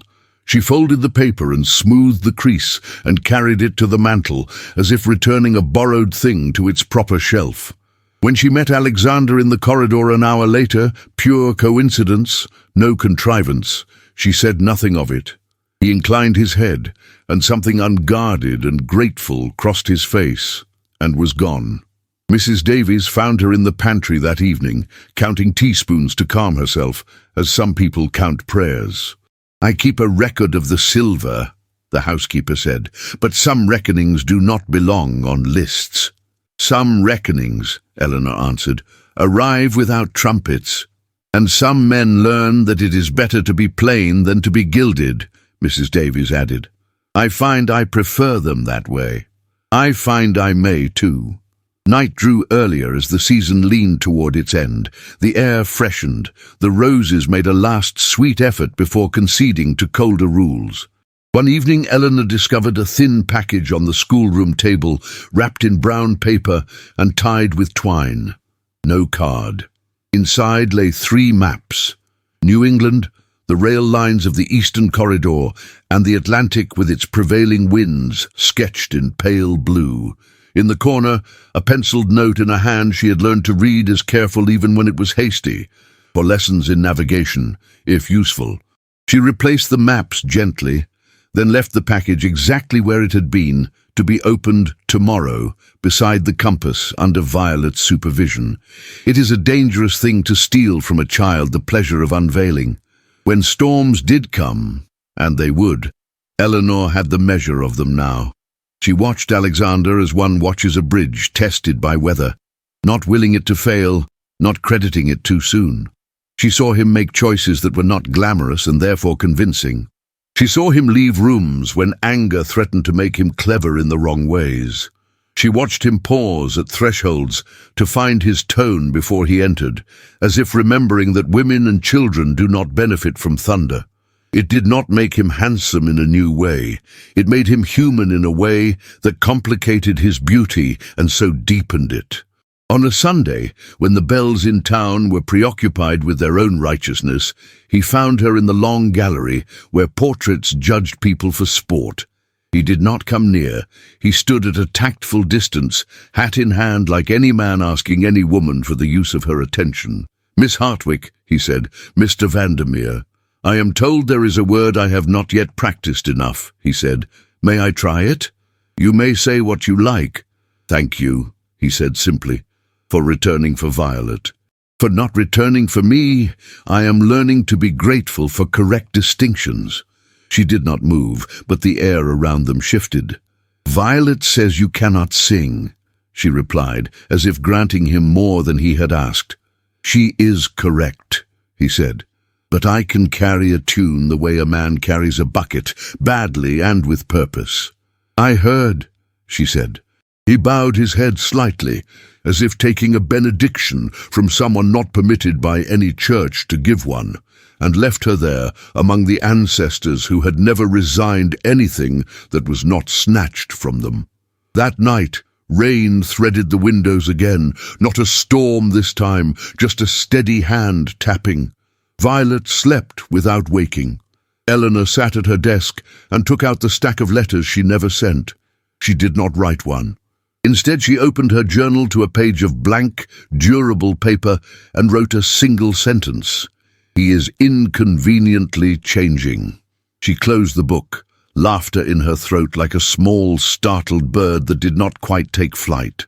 Downstairs in the library, a man who had chosen subtraction over spectacle laid the gold ring that had once belonged to his mother back into its velvet box.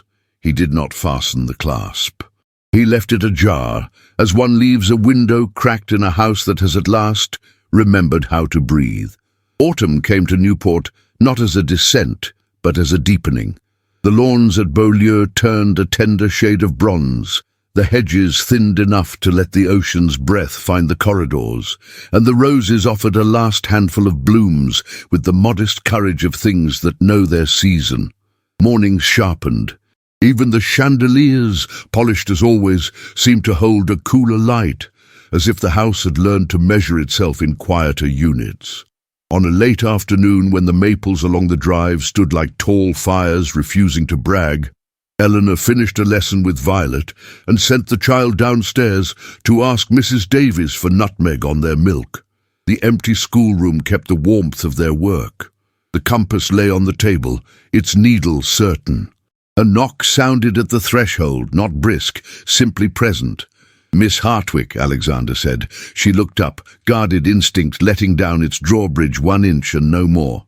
"Mr. Vandermeer, may I impose on your time for a handful of minutes?"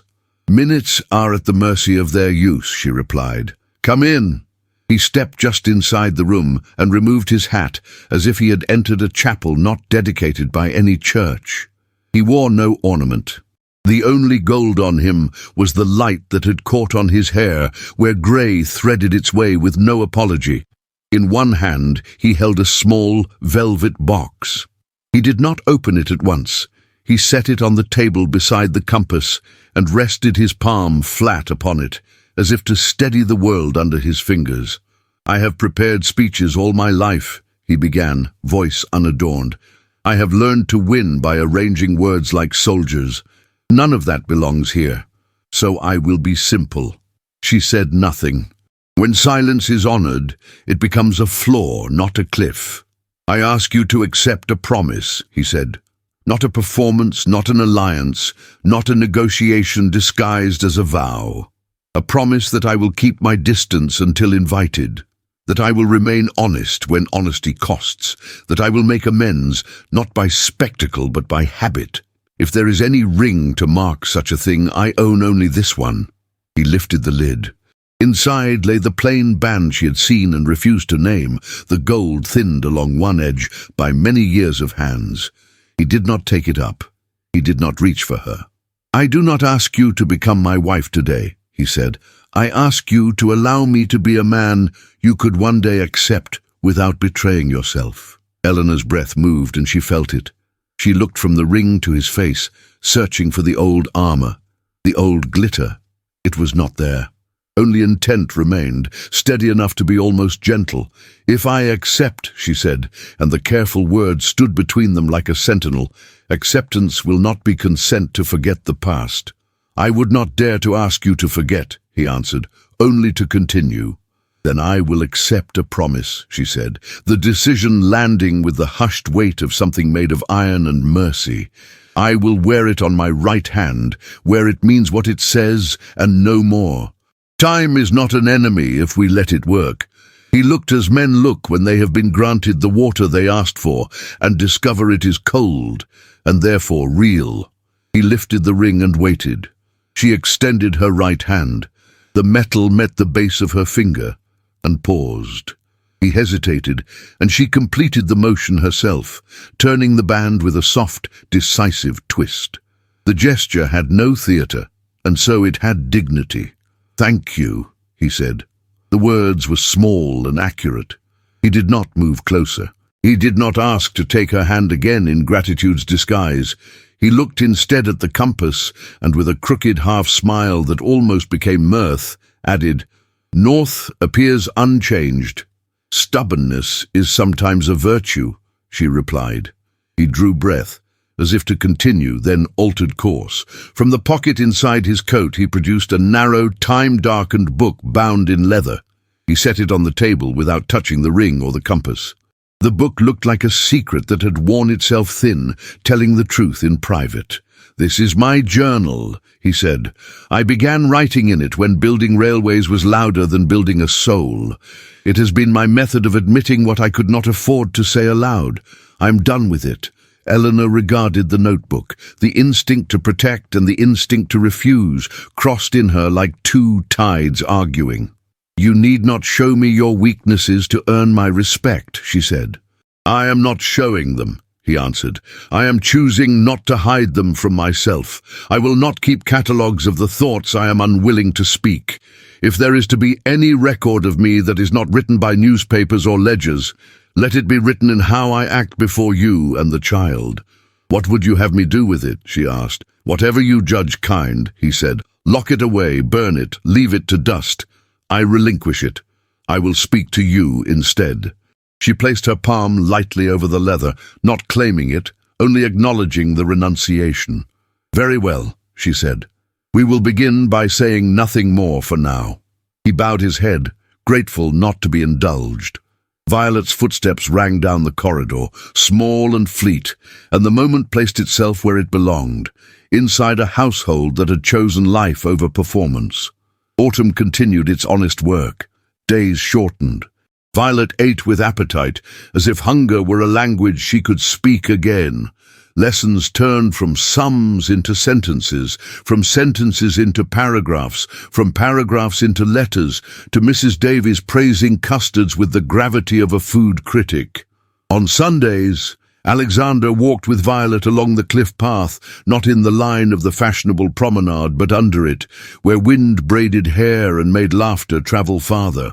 He did not ask Eleanor to join them, and she did not offer, and the absence of pressure felt like a new kind of company. He won small battles with himself that no one else recorded. When an old associate baited him with the memory of a deal he had ruined other men to secure, he said, "You were generous to forgive my arrogance," and meant it. When a clerk blotted a contract beyond retrieval, he allowed the boy to own the error and begin again. He began to keep different hours, not longer ones, truer ones. The staff learned him anew. They discovered that a butler could enter the library after midnight and find a lamp left burning not as a sign of war, but as a sign of reading, which is how some men make armistice with their own minds. Near the end of November, newspapers printed a correction in small type. A lawsuit settled privately, terms undisclosed, no further comment anticipated. It was not victory, it was cessation.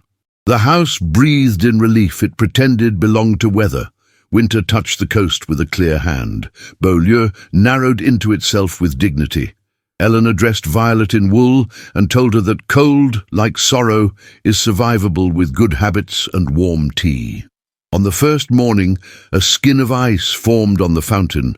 Alexander carried the breakfast tray himself to the morning room because a footman had slipped on the steps and bruised his pride as well as his hip. He did not consider it a story. In families, competence is not gossip, it is ballast. The promise on Eleanor's right hand shone without glare. On nights when the fire sighed low, she turned the band with her thumb and felt the thinness along one edge where time had made beauty out of use. She did not hurry herself. She did not hurry him.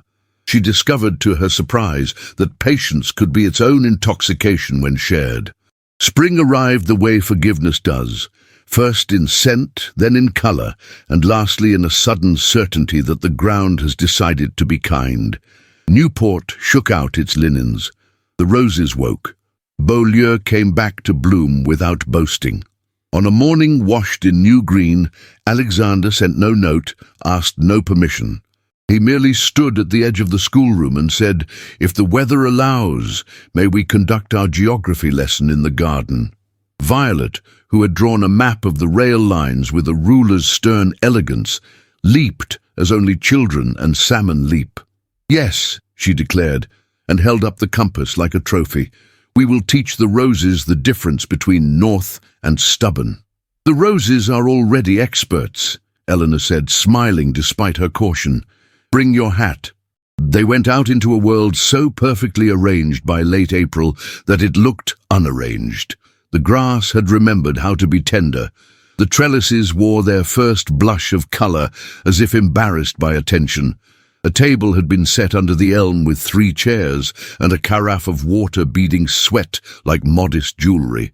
It could have been Mrs. Davies's doing. It could have been no one's.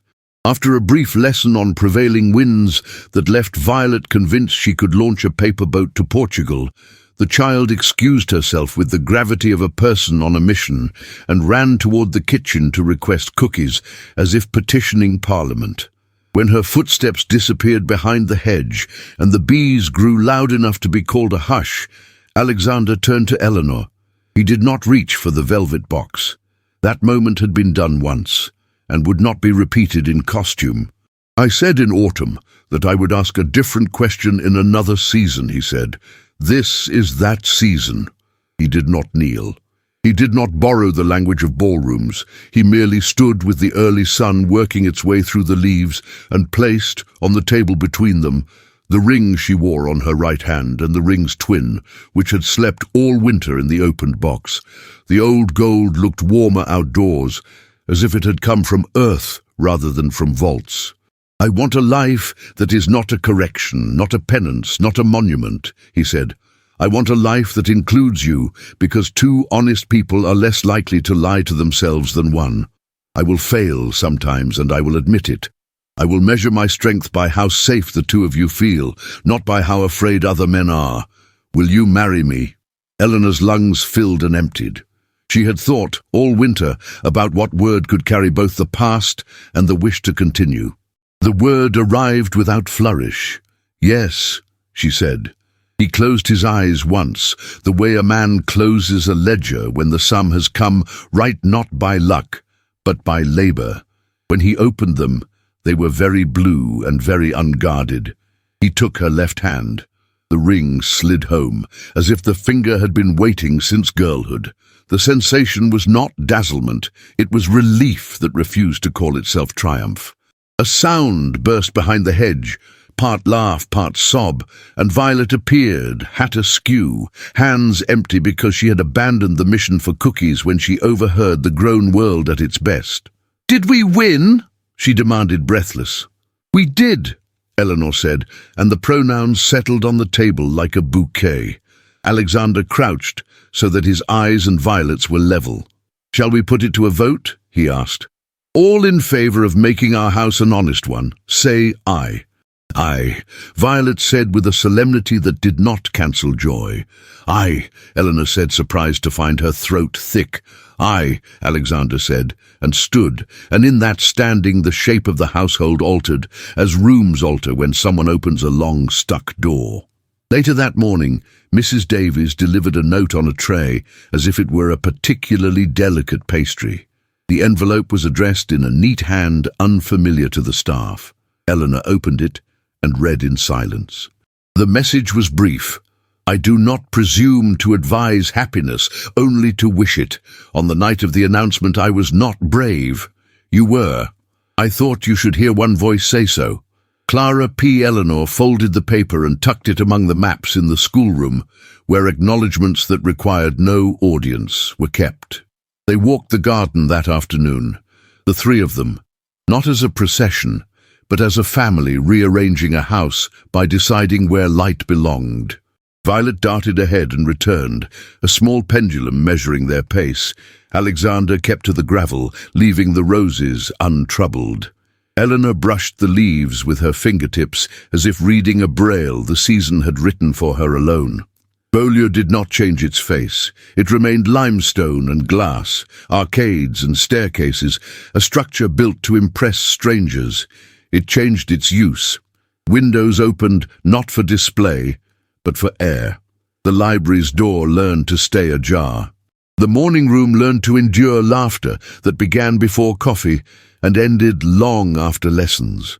Pride, which had once been the house's currency, became its old language, one they could still understand and no longer needed to speak.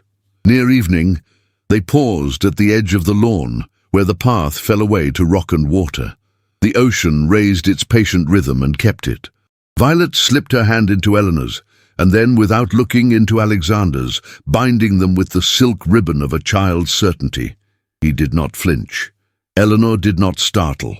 They merely stood, three figures in the clean light, the future not promised by title, fortune or power, but earned, the way gardens are earned, by tending, by pruning, by returning again and again to see what has dared to bloom. When they turned back toward the house, the last sun of the day reached the windows and made of them a soft blaze. It looked, from the drive, like triumph. Inside their three joined hands, it felt like peace. 10 years remade Beaulieu, more than any architect dared. The limestone remained, the ocean kept its patient breath, but the house learned quieter uses. Electric light softened the chandeliers. A telephone nested in the butler's pantry like a tamed bird. Motorcars coughed along Bellevue Avenue, where carriages once rehearsed elegance. Society, which had worn its shine like armor, began to admire other metals. Decency, usefulness, the courage to be plain. On a late spring morning in 1905, Eleanor stood at the schoolroom window, the same tall panes that once contained a frightened child's reflection, and watched a young woman cross the lawn with a map tube under her arm. Violet had outgrown her braid and her small shoes and the habit of flinching at weather.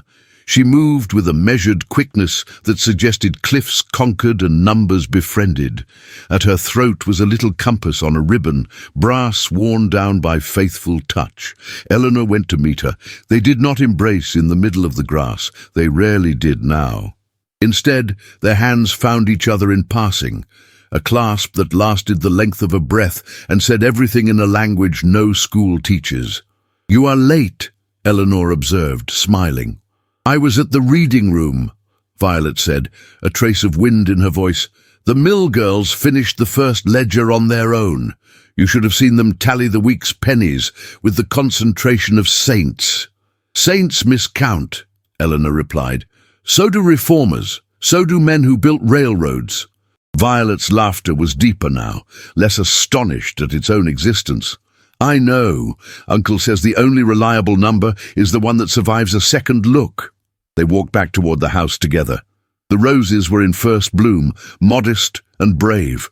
On the steps, Alexander was waiting, hat in hand, his posture more companion than commander.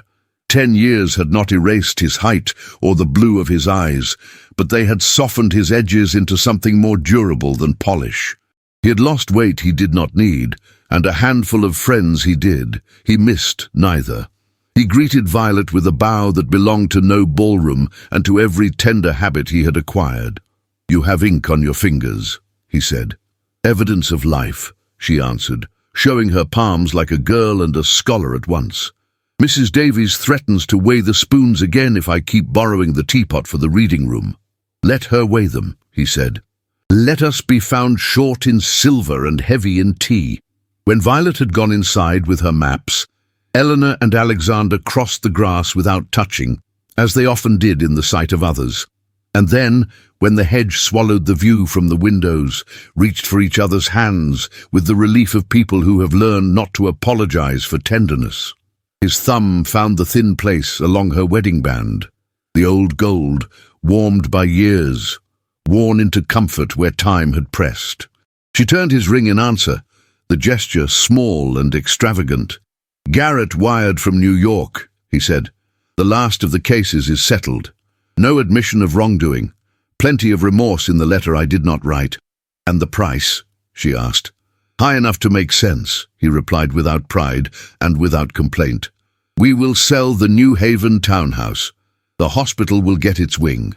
The journalists will have one quiet paragraph and move on to louder villains. I find I do not mind at all." "You never did once you started to mind," she said, and the paradox pleased them both. He had paid for his decisions in coin and comfort, relinquished titles and influence, surrendered a portion of a fortune that had taught him to breathe too shallow. In exchange, he had received hours that did not require performance, the right to sleep without rehearsing tomorrow's punishments, the affection of people who did not need him, frightened to be obedient. He did not call this a bargain. He called it a life. They had one child together, a daughter with Eleanor's steady gaze and Alexander's impossible chin. Grace was 8, imperious about biscuits and fierce in her loyalty, and believed the world could be set to rights by a list and a song. When she was born, Alexander wept like a man surprised by rain. He still wept sometimes when she fell asleep with a hand on his sleeve, ashamed of nothing but how long it had taken him to learn softness. When someone, usually a guest who had not learned the new language of the house, asked whether Violet was theirs as well, Eleanor answered with a calm that hushed rooms. "She is ours, because we were wise enough to accept what love offered. It is possible for joy to acquire muscle. Theirs had. It resisted time the way a good bridge resists weather, not by pretending storms are myths, but by being built to flex and hold.